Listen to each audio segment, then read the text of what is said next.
Madam Speaker, I rise to support the 2018-19 National Budget table before this August House.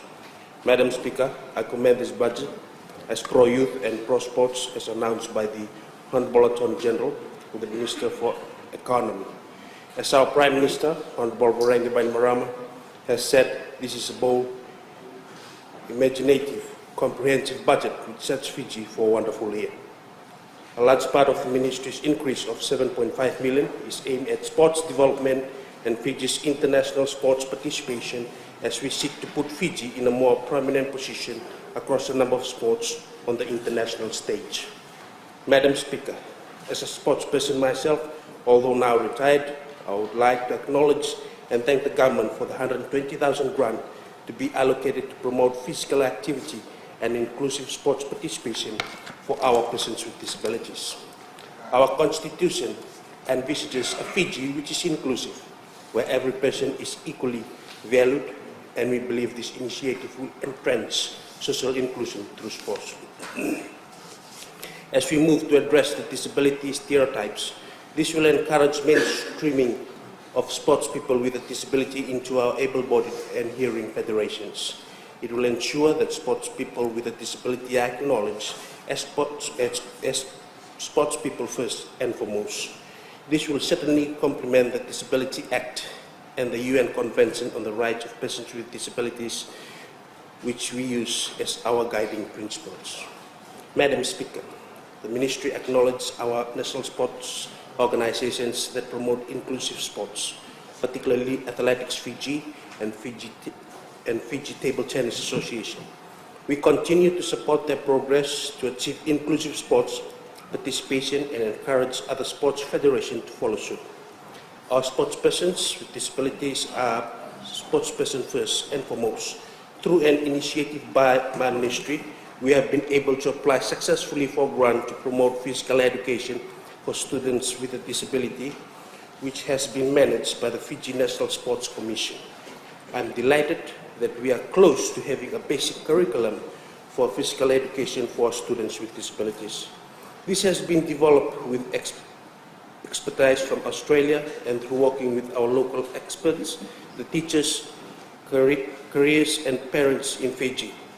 This focuses not only on our specialized schools but also on how to ensure students with disabilities in our mainstream schools are included in physical education. This will be managed going forward by the Ministry of Education, Heritage and Arts in cooperation with the stakeholders involved in developing this curriculum. The unique ability of sports to transcend linguistic, cultural and social barriers makes it an excellent platform for strategies of inclusion and adaptation. Furthermore, the universal popularity of sport and its physical, social and economic development benefits make it an ideal tool for fostering the inclusion and well-being of persons with disabilities.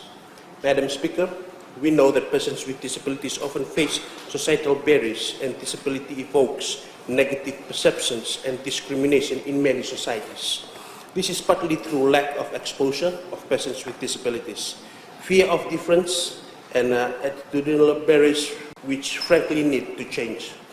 As a result of this stigma associated with a disability, persons with disabilities are sometimes excluded from education, employment, and community life, which deprives us of opportunities essential to our social development, health, and well-being. In some societies, persons with disabilities are considered dependent and seen as incapable, thus fostering inactivity, which often causes individuals with physical disabilities to experience restricted mobility beyond the cause of their disability. This is compounded by the lack of knowledge of some involved in our sports and education system on how to open up and include persons with disabilities. All we need is a bit of imagination and an open mind to have a major and positive impact on people with disabilities. Adapting physical education and physical activity to the disabled community while including those without disabilities also serves to educate those without disabilities. Imagine if one day, Madam Speaker, we all put on a blindfold and had to navigate our way around this August House for the day. how would we read our speeches in this budget debate? Certainly, we would learn to rely on others who would help to guide us around the physical spaces. However, the thing which would have the greatest impact is that we would appreciate the barriers, both physical and attitudinal, that persons with disabilities experience every day of their lives. Sports can help reduce the stigma and discrimination associated with disability. Madam Speaker, because it can transform community attitudes about persons with disabilities by highlighting their skills and reducing the tendency to see the disability instead of the person. Through sport, persons without disabilities interact with persons with disabilities in a positive context, forcing them to reshape assumptions about what persons with disabilities can do and cannot do. This should not just be restricted to sport, Madam Speaker, but should and must extend to every walk of life, to every part of our country and throughout our economy. There is no doubt that given the opportunity, as I have been lucky to have persons with disabilities, will willingly contribute to building the economy and making our society stronger. Madam Speaker, the power sport has a transformative tool is of particular importance of women, as women with disabilities often experience double discrimination of the basis of their gender and disability. It is reported that 93% of women with disabilities are not involved in physical activity, and women comprise only 1/3 of athletes with disabilities in international competition. By having an inclusive approach and by providing women with disabilities the opportunity to compete and demonstrate their physical ability, sport can help to reduce gender stereotypes and negative perceptions associated with women with disabilities.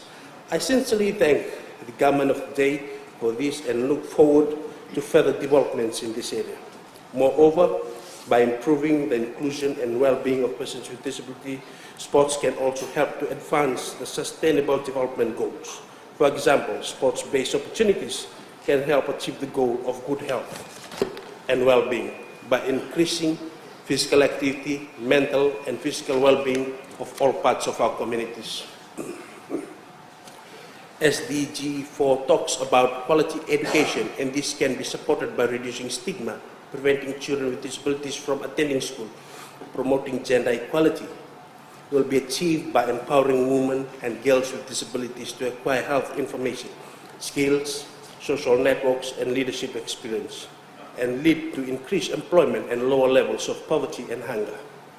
SDG 1, 2, and 8, and 10, by helping to reduce stigma and increase self-confidence. Madam Speaker, the Ministry is also committed to provide inclusion, meaning access for all in all sporting activities and facilities. It means recognizing differences between individual groups and providing opportunities for them to participate regardless of those differences. This is achieved through the continual adaptation and innovation of sport and recreation programs and services.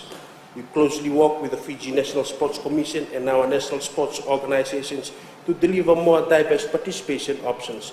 Example, new environments, scheduling variations, sport production variations, and new pursuits, and be more inclusive of low participation groups. Madam Speaker, social inclusion is about making sure everyone is able to participate as valued, respected, and contributing members of society. It is also about acceptance and equal treatment of members of the wider community, regardless of their gender, gender identity, sexuality, age, disability, religious or cultural background, or other attributes that may lead to people feeling excluded or isolated. Social inclusion is about changing the culture and structure of sport to ensure that it becomes equally accessible to all members of society, whatever the age, ability, gender, race, ethnicity, sexuality, or socio-economic status. It is about working with people who are disadvantaged, disconnected from society, or living with a disability. Sports also has a positive impact on anti-social behavior. Youth violence and crime can be used as a diversion of crime or as a hook to bring participants into a wider and more productive range of activities. Sport interventions help to reduce youth violence by developing trust within communities. With the police and schools, sports helps to build respect, self-esteem, and inclusion of participants, distract them from violence, and provide opportunities to engage in education, gaining professional qualification, or entering employment.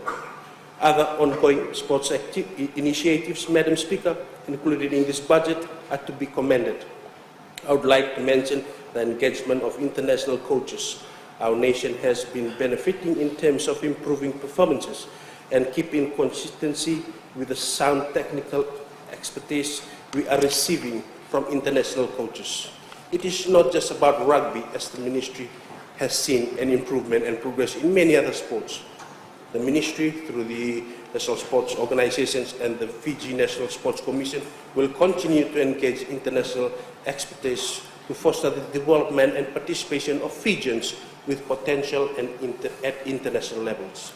Madam Speaker, there is an ongoing allocation in this budget to help us engage short-term experts to assist the development of so-called minor sports over a short-term period.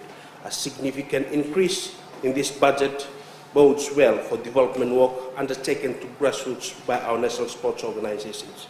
We need to see more development being undertaken not only to reduce the impact of non-communicable diseases, but also to provide a more sustainable pathway for athletes with potential.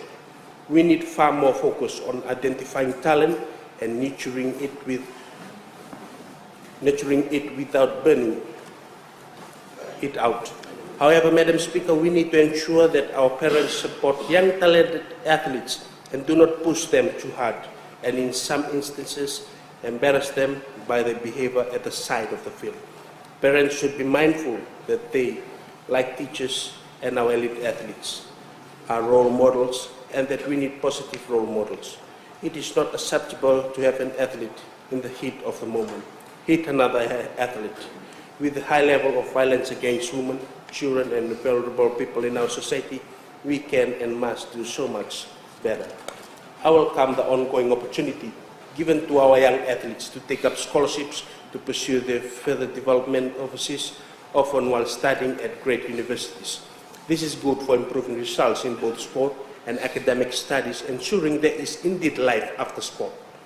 I am delighted that this involves cooperation between the Sports Commission and the Fiji Association of Sport and National Olympic Committee to ensure that we are able to support as many athletes as possible in this initiative.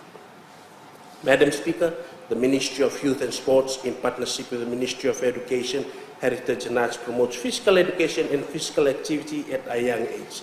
We need to promote physical literacy through physical education more systematically as part of early childhood development, since students spend a substantial amount of time at school.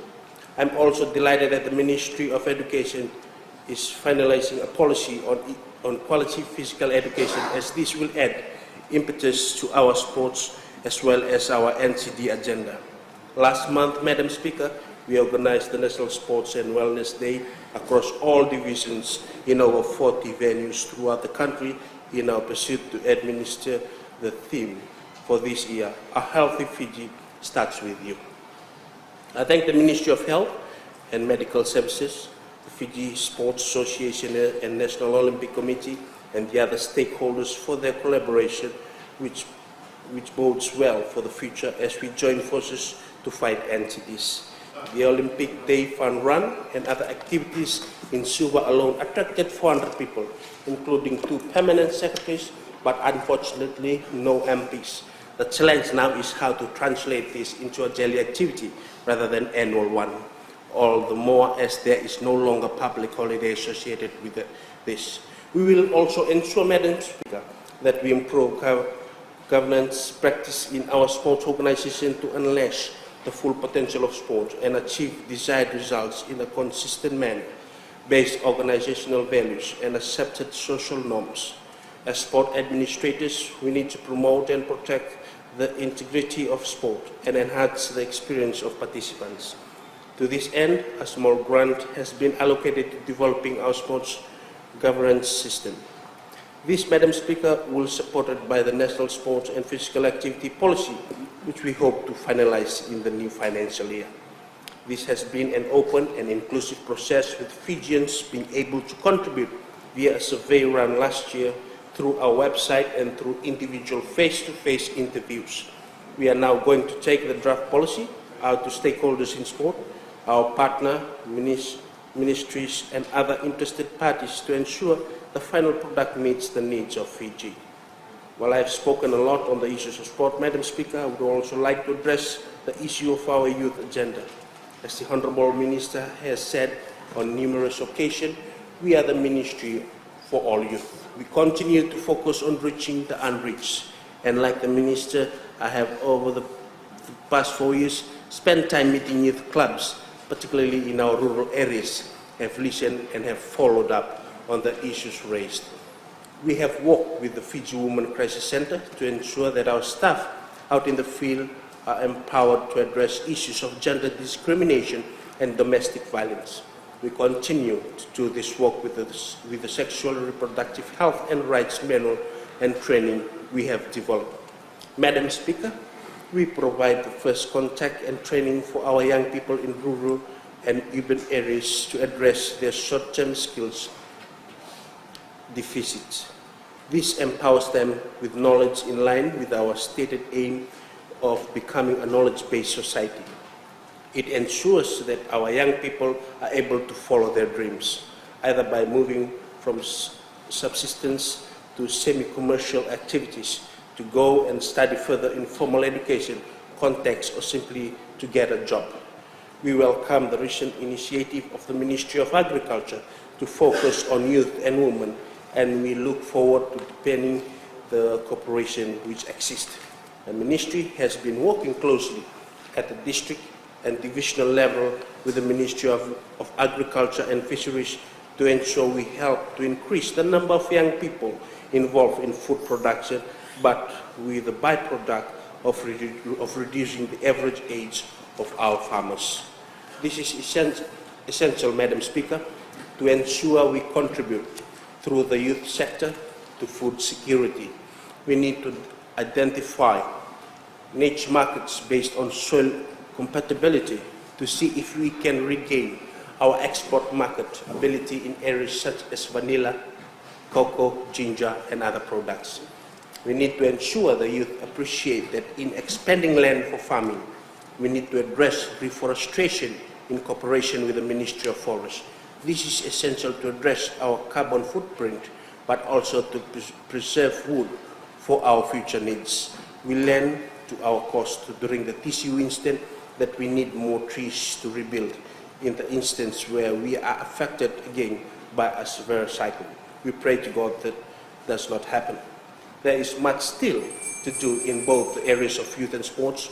We can only do this when we work closely as a team across ministries. We cannot afford to work in our silos. Our people demand that we work in cooperation to meet their needs and desires.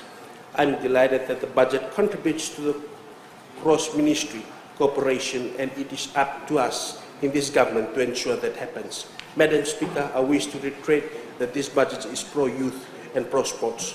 Sports have a positive impact in society and our nation. This budget will promote and safeguard the current sports development structures and harness the social function of sports. No doubt it will foster a better society through the potential of sports and expand the positive impact of sports on people and society. These realistic proposals will enhance the practical step undertaken by the Ministry and its tertiary authorities to promote the regular practice of physical and sporting activities throughout life. This budget will undoubtedly deliver for our youth. In doing so, it will contribute to our continued economic growth that has been the hallmark of this successful government. Madam Speaker, I therefore fully supported the 2018-2019 budget.